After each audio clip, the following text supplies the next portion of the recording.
There he is, the King of Albion. You've made it, just like I always knew you would. It doesn't get any easier, though. You have a country to run now. And with Jasper busy in the sanctuary, you'll need a new personal aide. Someone who can keep you organized. Let me introduce you to... Hobson. Hobson's the name, Your Majesty. May I say what an extraordinary honor it is to serve you?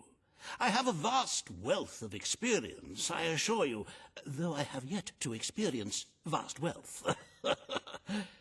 That, Your Majesty, is an example of the sense of humor which will no doubt make our time together such a delight. No doubt. Well, I'll leave you two to get better acquainted. I should begin preparations for the trial. The trial, of course. The very first item on today's agenda. Among my other qualities, I am well versed in toadying, public relations, and time management. And I heartily believe the key to being a successful king is following a well-scheduled royal agenda. If you will permit me, here are today's appointments.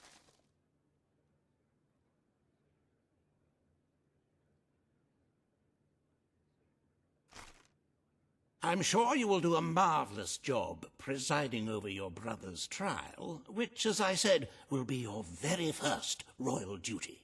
Your subjects await in the throne room for what is sure to be an historic occasion, Your Majesty.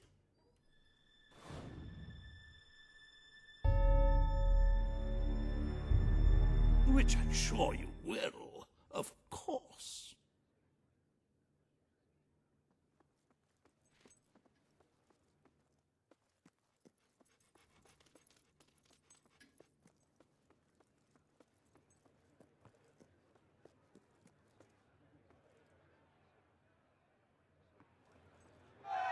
All stand to attention for the King of Albion.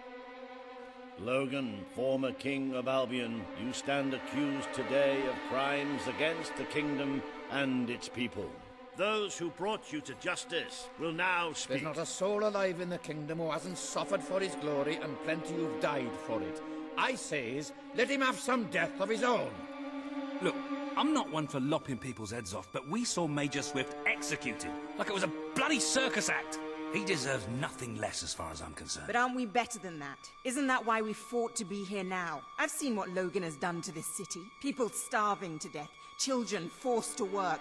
But killing him now won't solve anything. It is not my place to decide his fate, but his betrayal condemned many of my people to death. He promised us salvation, and then left us to face the darkness alone. I had good reason to break that promise, and I had good reason for the crimes you claim I committed. The day I returned to Albion, I received a visit from a blind seer, Teresa, our father's guide. She showed me the future of this kingdom. The darkness in Aurora is coming here, bringing death, destruction, the end of our way of life. The sacrifices I had to make, I did them to protect Albion. If a few had to suffer, it was to build an army. If a few had to die, it was to save a country. I have spent years preparing for this attack. Let me stand by your side now, and all my soldiers will be yours to command. Let us face the coming darkness, together. This is true. If it's really coming here, we are all in grave danger. You have the power over life and death, brother. Now choose. This is not the time for revenge. We need your help, Logan. The king has made his decision. Logan's life will be spared.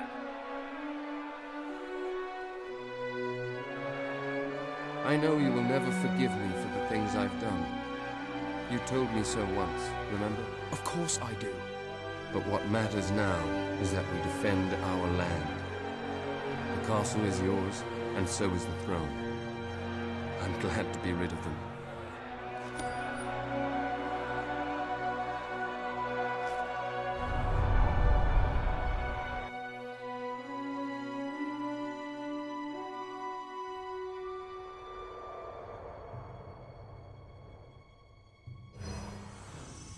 You have fulfilled the first part of your destiny.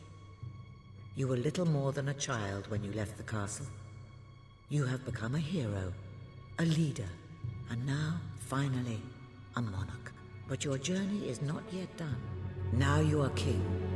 You can know the truth. Albion will soon be attacked, and the threat could not be greater.